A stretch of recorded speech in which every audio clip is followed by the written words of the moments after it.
हंसते भगवान बन गए। भगवान राम मुस्कुराते थे, मुस्कुराते मुस्कुराते हुए भगवान बन गए। और रावण क्रोध करता था, गुस्सा गुस्सा करते करते, क्रोध करते करते वो राक्षस बन गए। तो अपन राक्षस बनना है कि महान बनना है? राक्षस नहीं बनना, अपने को महान बनना है।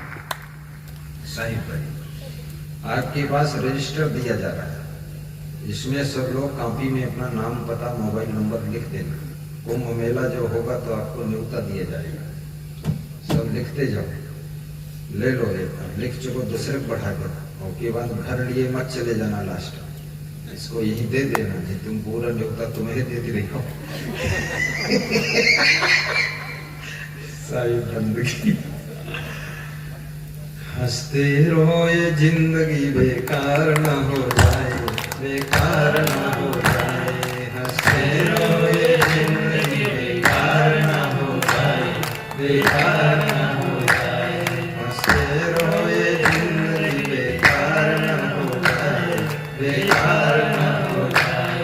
सपने में किसी जीव का अपकार ना हो जाए, अपकार ना हो जाए। सभी भगवान की जय, बोलिए संत भगवान की जय। साहिब मति। दूसरा लाभ सत्संग से है कीरत। कीरत माने यश, यश माने नाम, नाम माने सम्मान। सत्संग से आपका सम्मान भी बढ़ता है। जैसे अभी भुन्ना गांव में सत्संग हो रहा है। ये भुन्ना एक छोटा सा गांव, इसको पूरे जिले के लोग नहीं जानते, लेकिन यहाँ सत्संग हो रहा है तो पूरे हिंदुस्तान में नहीं, 142 देशों के लोग इसको जान गए, करोड़ों लोग, कि आज भुन्ना में गुरु जी सत्संग कर रहे हैं। लाइव टेलीकास्ट चल रहा है भुन्ना का सत्संग। तो सत्संग से हमारा यश भी फैलता है। भगवान राम सत्संगी थे, इसीलिए उनका इतना यश हुआ, कीर्ति हुई। कबीर साहब सत्संगी थे, इसीलिए उनका इतना यश और नाम है। मीराबाई सत्संगी थी, आज भी उसका यश है, नाम है। सेवरी सत्संगी थी, गरीब थी, कुटिया में थी, जंगल में रहती थी, लेकिन उसका यश, नाम, कीर्ति आज भी। रावण का यश, कंस का यश, जब वो थे तब भी नहीं था और अब भी नहीं। अपयश उस समय भी था, अपयश आज भी है, अपमान तब भी था, अपमान आज भी है। याद रखना, सत्संग तुम्हारे सम्मान को बढ़ाता है और कुसंग आपके अपमान को बढ़ाता है, इसलिए सत्संगी बनना चाहिए।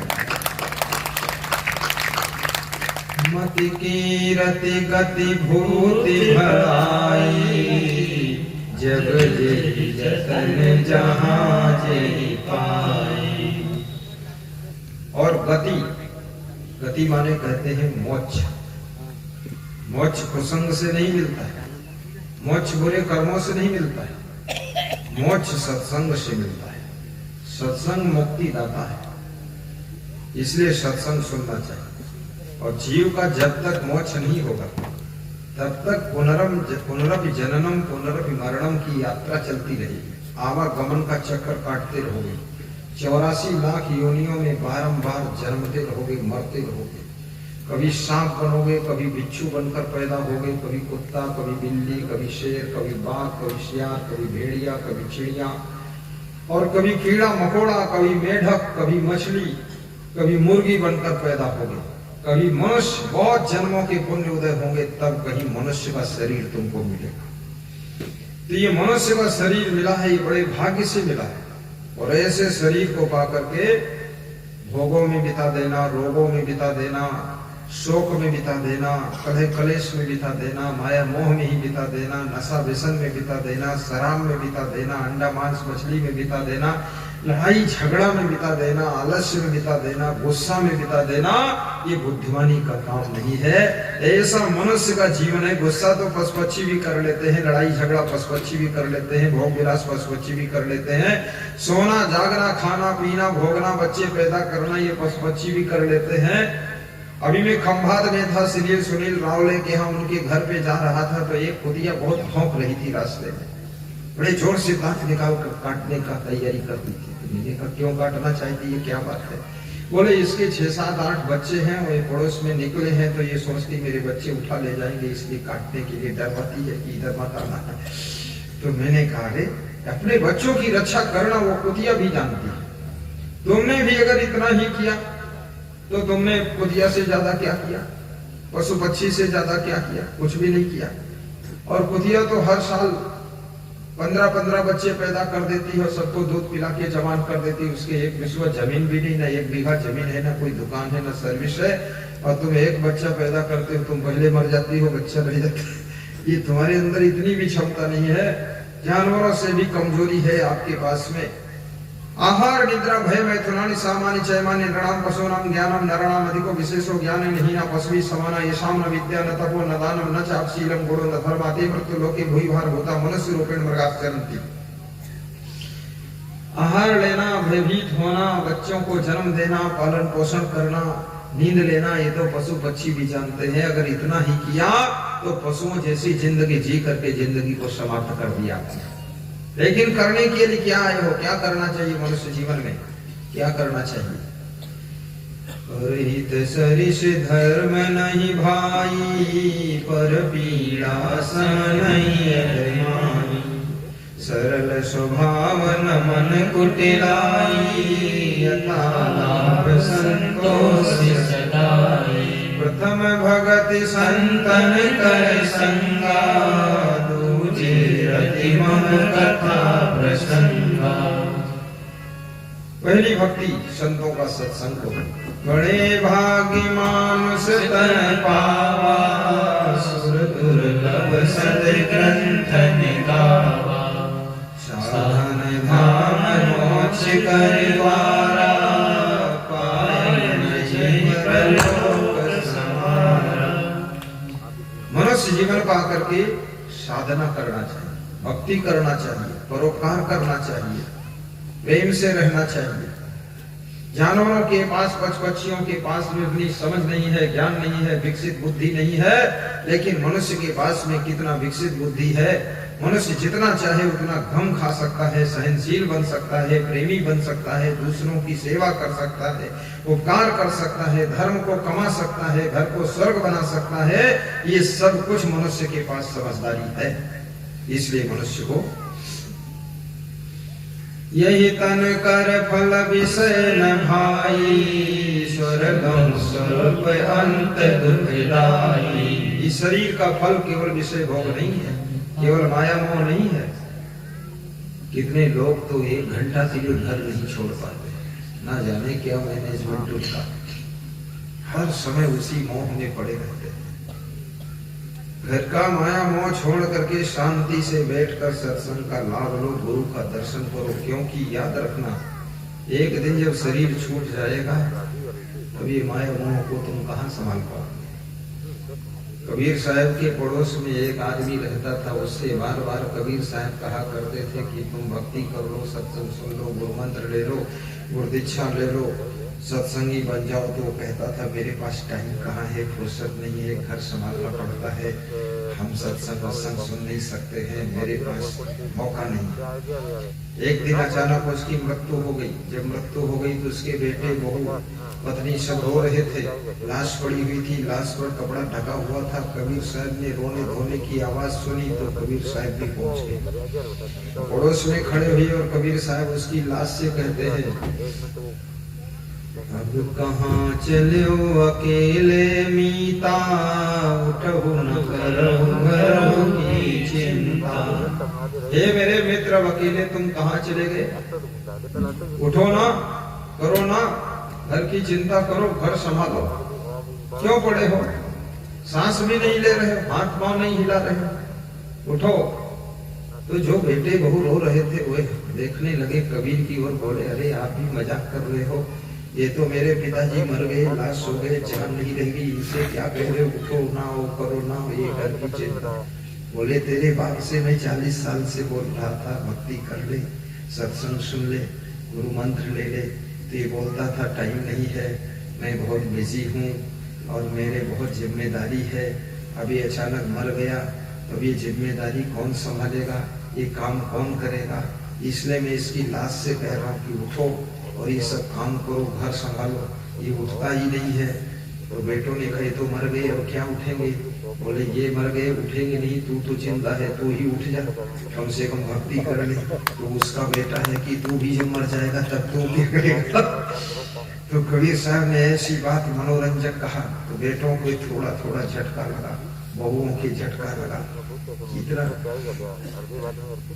जब मृत्यु होती है कोई साथ नहीं जाता है। पत्नी भी बढ़ेगी तो केवल द्वार तक,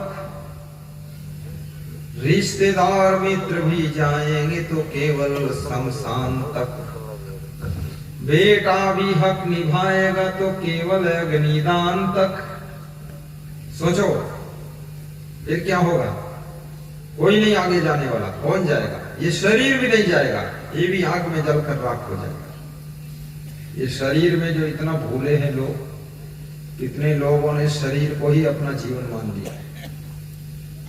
कितने लोग तो शरीर को सजाने संवारने में भी 3-3 घंटा लगा देते हैं, 6-6 घंटे मेहंदी लगाते रहते हैं हाथ में। पहले मेरे बचपन में मेहंदी हाथ में यहाँ लगती थी गदेली में, अब तो ऐसा डिजाइन लोग बनाते हैं, इसके ऊपर भी लगाते हैं, इधर भी लगाते हैं, पीठ में भी मेहंदी। कमाल करते हैं, गाल में मेहंदी लगाते हैं, बहुत डिजाइन बनाते हैं। अरे ये काया जल कर राख हो जाएगी अग्नि में, कहाँ चक्कर में फंसेगी। 2 दिन की जिंदगी तुम भूल न जाना, ये तन धन का कौन ठिकाना। ये बाल कितने ही संवारो, कितने ही संवारो, सब एक में सफेद हो जाएंगे, फिर झड़ भी जाएंगे। कितना इनको आगे लटकाओ, पीछे लटकाओ, चूड़ा बांधो, लंबी रस्सी बनाओ, खोपड़ी के ऊपर गोलगप्पा खिलाओ, कोई कुछ नहीं, सब केस जले जैसे घास की फूली, हाड़ जरे जैसे जंगल की लकड़ी। तो ये शरीर देखते देखते बचपन से जवान हो जाता है, जवान से बूढ़ा हो जाता है, बूढ़ा से जर्जर हो जाता है, जर्जर से लंगड़ाने लगता है। एक समय वो था बचपन में 15 फुट लंबा कूदते थे, आज 1 कदम उठना मुश्किल हो रहा। ऐसी कमजोरियां ये शरीर सिखा रहा है। पहली नोटिस आ गई जब बाल पाक दिखात है, दूसरी में नैन तींदुर गिरन लागे तात है। ये यमराज की नोटिस आती है, बाल पकने लग जाए तो समझ लो पहली नोटिस आ गई। और दूसरी नोटिस जब नैनों में तिंदुर लगने लग जाए, साफ दिखाई ना दे, तो समझ लो दूसरी नोटिस यमराज ने भेज दिया। पहली नोटिस आ गई जब बाल पाक दिखात है, दूसरी में नैन तींदुर गिरन लागे तात है, और तीसरी में कमर झुक गई चलत पैर पिरात है, आ गया वारंट चौथा हथकड़ी जम साथ है। अब भजन की कौन बेरिया कप गरे रे कात है, लूटना हो लूट लो बिन दाम राम विखात है, लूटना हो लूट लो बिन दाम राम विखात है। उठ बजरिया जाएगी दिन, रह गए अब 7 है। 7 दिन का जीवन है। मैं जामनगर गुजरात में गया था शमशान घाट का दर्शन करने, तो वहां एक बोर्ड में सप्त चक्र लगा हुआ था, तो उसमें फोटो दिखाया गया था। सोमवार को बच्चा पैदा हुआ, फोटो में पैदा हुआ दिखा, मंगलवार को बड़ा हुआ स्कूल चला गया, बुधवार को उसका विवाह हो गया, और बृहस्पतिवार को उसके बच्चे हो गए, 2-3 बच्चे उसका हाथ पकड़कर फोटो में पापा पापा बोल रहे थे। और शुक्रवार को बीमार हुआ, शनिवार को अस्पताल में भर्ती हो गया और रविवार को मर गया। और शमशान में चिता जल रही, फोटो बना था चिता जल रही। यानी 7 दिनों में सारी जिंदगी का खेल खत्म हो गया। 7 दिन के अलावा 8वां दिन बना है कोई 8वां दिन है? सोम मंगल बुध बृहस्पति शुक्र शनि रवि, ये 7 दिनों में ही जन्म से लेकर के मृत्यु तक का सारा खेल पूरा हो जाता है। लेकिन मनुष्य इस आत्मा के लिए कुछ सोच नहीं पाता है। जो अंदर आत्मा रूपी परमात्मा बैठा है, जिसके लिए मनुष्य का जीवन मिला था, उसके लिए कोई चिंतन विचार नहीं हो पाता है। केवल खाना पीना भोगना सोना रोना धोना हैया दैया मैया और सारा माया मोह दुख, इतना कंटाल हो गए लोग। 1 घंटे की फुर्सत लोग नहीं निकाल पाते हैं। और जिस दिन सांस बंद हो जाती है, आंख टूट जाती है, आंखें बंद हुई, खेल बंद हुआ, मर गए, फिर लौट कर घूम कर देखने नहीं आते, न अपना घर, न पत्नी को, न पति को, न बहू को, न पोता को, और न दीवालों को, न खेत पात, कुछ भी देखने लौट कर कोई लौट के आया है देखने? कोई नहीं। तो इसी समय में थोड़ा समय निकाल लो। जब तलक है जिंदगी फुर्सत ना होगी काम से, कुछ समय ऐसा निकालो, सत्संग सुन लो आराम से, सत्संग सुन लो आराम से। मत कीरत गत भूति भलाई। और भूत, चौथी चीज क्या मिलती है सत्संग से? भूत। भूत क्या होता है? भूत यानी भूत प्रेत नहीं। भूत कहते हैं धन दौलत को। किसे कहते हैं? धन दौलत को। जैसे कृष्ण भगवान सत्संगी थे, उनके पास सोने की बालिका थी। सुदामा सत्संगी थे, उनका भी राजमहल बन गया। हमारे भक्त रोहिदास सत्संगी है, उसका भी अच्छा घर बन गया। सत्संगी के धन भी बढ़ता है, दौलत भी बढ़ती है, संपत्ति भी बढ़ती है, सब उन्नति होती है। कुसंगी के सब कुछ घट जाता है। जैसे विजय माल्या, जिनके किंगफिशर हवाई जहाज थे, आज वो सब बिक गई। शराब की फैक्ट्री थी, वो भी सब गड़बड़ा गई।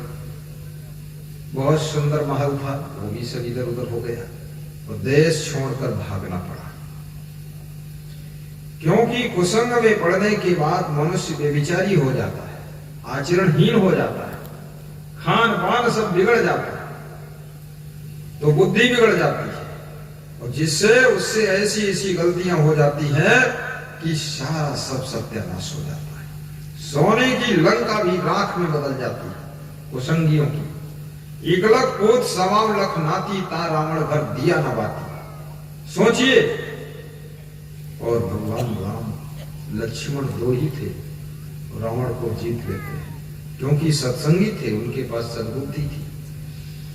इसलिए सत्संगी बनना चाहिए। सत्संग तुम्हें धनवान भी बनाएगा।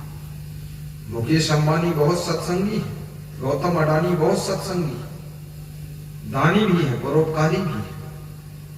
इसलिए सब सत्संगी बनो। सत्संग बहुत बड़ी चीज है। आपको आत्मबल देता है, मनोबल देता है, बुद्धि बल देता है, संयम बल देता है, नियम का बल देता है। सत्संग आपको प्रेम देता है। सत्संग आपका सुधार कर देता है, सुंदर स्वभाव बना देता है।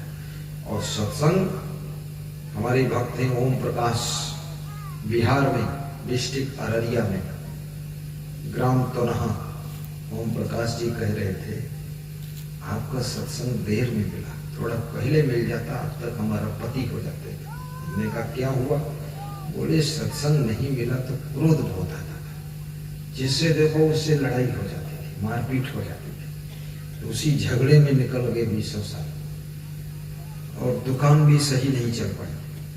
लेकिन 5-6 साल से सत्संग मिला है गुरुदेव।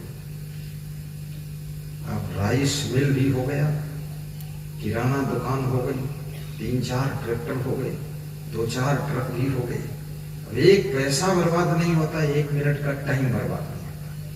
और किसी से लड़ाई होती ही नहीं, सबको हाथ जोड़ देता हूँ, सिया राम में सब जग जाने, गम खा लेता हूँ, मुस्कुरा देता हूँ, निकल जाता हूँ और अपने काम में लगा रहता हूँ। एक पैसा दुरुपयोग नहीं हो रहा है, धनवान हो गए हम, माला वाला हो गए। याद रखना, सत्संग तुम्हें धनवान भी बना देता है और सत्संग तुम्हें महान भी बना देता है और सत्संग तुम्हें इंसान बना देता है, सत्संग तुम्हें परोपकारी भी बना देता है, सत्संग तुमको सहनशीलता भी दे देता है। एक पति कह रहा था अगर सत्संग न मिलता तो अब तक पत्नी हमारी जिंदा नहीं करती। हमने कहा क्यों? बोले क्रोध में उसको मैं मार डालूं। क्योंकि आलसी भी बहुत है और मुंह लड़ाती है और जवाब बहुत देती है और मेरे गुस्सा बहुत आती थी। 2-1 बार गर्दन दबाई दिया उसकी, फिर लेकिन फिर आपका सत्संग सुना, तब से उसको न मारा हूं न गर्दन दबाया हूं। अब मैं भी गम खा लेता हूं और उसको भी सुनने की आदत डाल दी तो वो भी सुधर गई है। अब हमारे घर में इतना सुख शांति और उन्नति है जिसका हम वर्णन नहीं कर सकते हैं। मैं भी बहुत क्रोधी था, मेरे अंदर भी बहुत शांति आ गई। और याद रखना, आप कितने धनवान हो जाओ, कितना महल बना लो, लेकिन आपकी क्रोध को ठंडा न धन कर सकता है न महल कर सकता है। आपके क्रोध को, लोभ को ठंडा करने वाला यदि कोई है तो गुरु का ज्ञान सत्संग है, उसी से ये मन ठंडा हो सकता है। सोने के बेड हैं, सोने की कुर्सियां हैं, सोने के टेबल हैं, सोने का कमरा है, सोने की दीवारें हैं जिसमें रावण रहता है और मंदोदरी उसकी पत्नी है, रानी है, पटरानी है, महारानी है, लेकिन है रानी है। मंदोदरी बार-बार समझाती है, रावण गरजता रहता है, क्या समझ रखा मैं रावण हूं? तो मंदोदरी कहती मैं कहाँ कह रही हूँ आप राम को, मैं जानती हूँ रावण हूँ, इसीलिए समझा रही हूँ, समझ जाओ नहीं तो ये सब लंका जल के राख हो जाए। मंदोदरी समझा रही है। जब याद रखना, आपकी पत्नी बहुत आपको समझाने लग जाए और फिर भी समझ में न आए तो आपका विनाश होने वाला है। जब आपके माता पिता समझाने लग जाए, आप फिर भी न माने तो आपका विनाश होने वाला है। जब आपका सगा भाई आपको समझाने लग जाए, मना करने लग जाए, रोकने लग जाए, फिर भी तुम नरको, तो समझ लो आपका सत्यानाश होने वाला है।